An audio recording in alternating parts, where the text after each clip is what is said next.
그 사람 정말 좋은 사람이에요. 성격도 좋고 배려도 넘치고 나한텐 너무 과분한 사람이죠. 그런데 믿음이 없어요. 그 사람을 생각하면 마음이 설레는데 기도를 함께 나눌 수 없다는 게 마음에 걸려요. 그 사람은 교회에는 관심 없다고 해요. 그래도 사랑하면 괜찮은 걸까요? 부모님은 스펙과 안정된 조건을 원하고 나는 믿음 있는 사람을 원해요. 결혼해서 잘된 사람을 본 적이 없어요. 믿음 있는 사람들도 결국 이혼하더라고요. 나는 결혼에 부르심이 있는지 모르겠어요. 오히려 독신이 사명 아닐까 싶어요. 이런 고민 지금 당신도 하고 있지 않으신가요? 성경은 분명하게 말합니다. 믿지 않는 자와 멍에를 함께 매지 말라. 그 사람은 좋은 사람일 수 있으나 하나님의 사람인지 아닌지는 다른 문제입니다. 한 선교사 부부의 이야기입니다.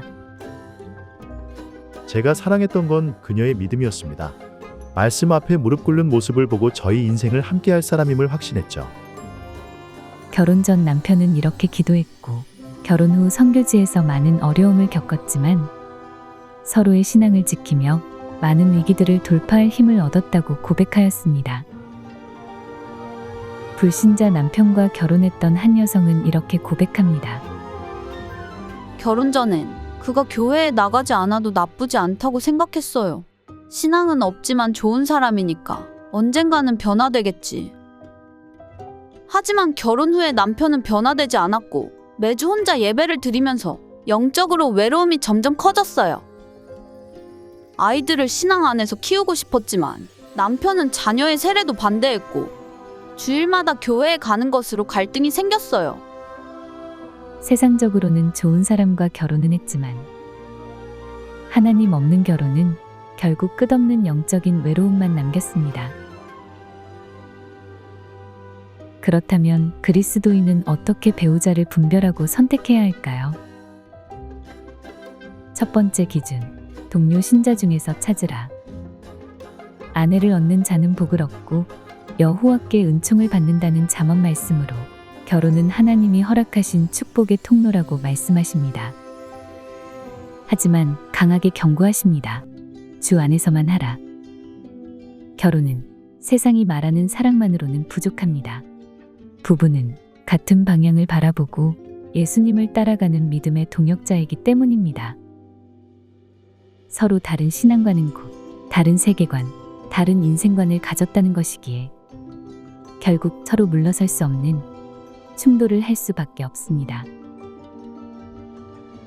두 번째 기준, 삶에서 성령의 열매가 맺히는가? 결혼을 결정할 때 상대의 삶 속에서 성령의 열매가 보이는지 질문해 봐야 합니다. 말뿐인 신앙 고백이 아닌 행동으로 드러나는 믿음의 증거가 있어야 합니다. 세 번째 기준, 조언을 들으라. 결혼은 당사자인 둘만의 결정이 아닙니다. 진정으로 지혜로운 사람은 먼저 하나님께 뜻을 묻고 믿음의 공동체나 가족, 친구들의 조언을 들은 후에 그 안에서 분별할 줄 아는 사람입니다. 그리고 나 자신도 점검해야 합니다. 결혼할 준비가 되었는지, 결혼을 통해 뭔가를 다른 것을 채우려는 이기적인 마음은 없는지 말입니다.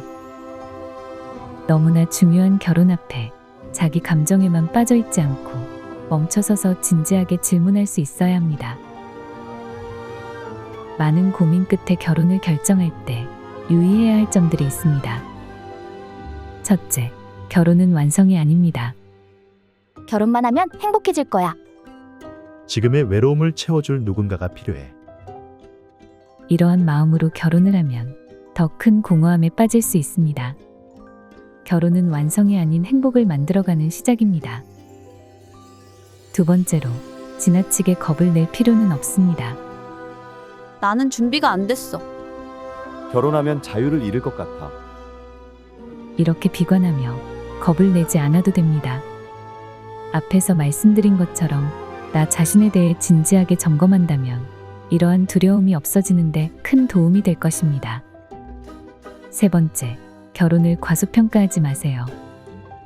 혼자 사는 게 편한데 굳이? 요즘 같은 시대에 결혼은 필수가 아닌 선택 아닌가요? 결혼을 통해 함께함에 큰 축복이 있음을 잊지 마세요. 결혼은 개인의 행복이나 낭만적인 사랑으로 하는 것이 아니라 하나님께 영광을 돌리기 위해 하는 것입니다. 즉, 결혼은 그리스도와 교회의 관계를 반영하는 영적인 상징으로 예수님께서 교회를 위해 자신을 내어주신 사랑을 본받아 서로에 대한 헌신과 희생, 용서가 있어야 합니다. 당신의 결혼을 감정이 아니라 믿음으로, 조급함이 아니라 기다림으로, 혼자가 아닌 하나님과 함께함으로 결정하시길 바랍니다.